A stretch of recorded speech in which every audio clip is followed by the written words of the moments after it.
Ketika kapal selam Nanggala 402 hilang tanpa signal radar untuk rescuer, para tim pencari dan penyelamat tidak bisa mendeteksinya. Kemungkinan terburuk kapal ini mati mesin, blackout, sehingga crack under pressure, terkoyak di bawah tekanan. Oh ya, tim Lapangan Mahakarya telah berkontribusi banyak membantu Basarnas terus mencari lokasi kapal selam Nanggala. Setiap 2 jam saya mendapatkan laporan langsung setiap saat dengan harap-harap cemas. Putra bangsa terbaik dalam kapal selam tua harus dapat diselamatkan dan ditemukan. Akhirnya diketemukan. Kapal selam tersebut terbelah, crack di bawah tekanan. Innalillahi wa inna ilaihi rajiun. Gugur 53 kesatria laut dalam menjalankan tugas negara. Ini sebuah tamparan. Ini no joking, bukan barang candaan. Karena ada 2 hal langsung kita sebagai orang awam bertanya atas apa yang terjadi. Pertama adalah Panglima TNI dan Kasal mesti mengklarifikasi 2 hal: kelebihan muatan dan lokasi latihan. Jurnalis The Drive Thomas Newdick mengutip Combat Fleets of the World edisi tahun 93 yang mengatakan biasanya submarine tipe Nanggala berkapasitas hanya 34 personel. Kedua, Laut Utara Bali berkategori palung laut. Kedalamannya hingga 700 sampai 1300 meter. Semakin ke timur, semakin dalam. Arus bawah lautnya deras dan kuat. Tempat latihan TNI AL dan kapal selam bukan di situ, tapi di perairan Situbondo, Banyuwangi, sampai utara Singaraja. Submarine Nuclear Power Fleet sekaliber Royal Navy's Astute kelas yang sanggup beroperasi di bawah 300 meteran aja tidak berani ke sana. Kapal selam Rusia terbaru dengan tenaga nuklir, Yesen Class, bisa melakukan safe depth di 450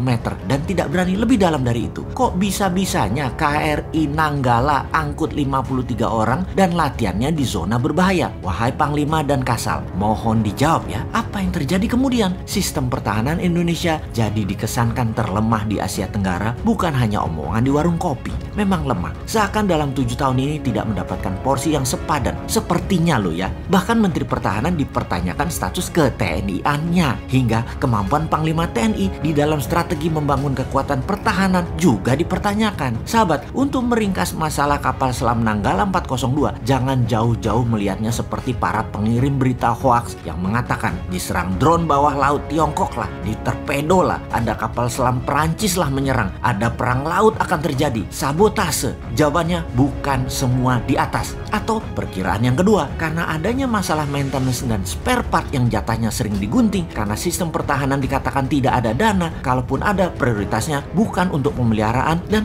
masalah lain lagi yaitu sangat banyak dugaan korupsinya dalam urusan alat utama sistem pertahanan alutsista ini. Akibatnya Nanggala blackout, tak bisa baca arah, dan macam-macam yang berakibat kecelakaan tersebut. Jadi kalau diringkas dugaan kedua, lemahnya pertahanan kita karena unsur korupsi di departemen dan lembaga terkait, jadi semua ini ya harus dibongkar. Kesimpulan sepihak versi 2 adalah korupsi membunuh putra bangsa terbaik. Kedepan, kalau Anda benar-benar NKRI garis lurus wahai pejabat, tebas masalah korupsi itu. Kita kembali ke topik awal. Dunia pertahanan itu memang tidak ada wujud nyatanya, seakan-akan sepi terlihat. Baru dibutuhkan atau dianggap penting ketika kapal perang negara lain manuver masuk ke Indonesia. Di sana baru kita lihat apakah kita bisa antisipasi atau bahkan bisa menyerang balik, atau diam saja karena nggak bisa apa-apa. Misalnya Australia dari Port of Darwin mengirim jet tempurnya lewat Christmas Island menyerang Jakarta. Dalam 30 menit bisakah diintersep serangan tersebut? Malaysia dari Sarawak serang Balikpapan. Pangkalan mana yang bisa menghalangi serangan udara tersebut? Atau kota Medan diserang oleh Thailand. Pangkalan mana yang bisa menahannya? Jangan-jangan dalam waktu 2 jam setelah negara agresor berangkatkan pasukan tempurnya, kota yang ditarget tersebut rata tanah sebelum bisa diintersep oleh pasukan kita. Bayangkan, alat-alatnya tua semua, sisa-sisa orde baru pun masih ada. Maintenance perawatannya hanya gonta-ganti spare part yang selalu terlambat. Indonesia ini negara maritim, angkatan lautnya harusnya terkuat di dunia. Namun miris, pencurian hasil laut oleh negara lain masih terjadi di banyak laut di Indonesia. Puncaknya, kapal selam Nanggala 402 beserta kesatria lautnya gugur. Industrial military complex harusnya ada di Indonesia saat ini. Selain untuk secara fisik mengendalikan wilayah Indonesia, juga membuat efek gentar negara lain.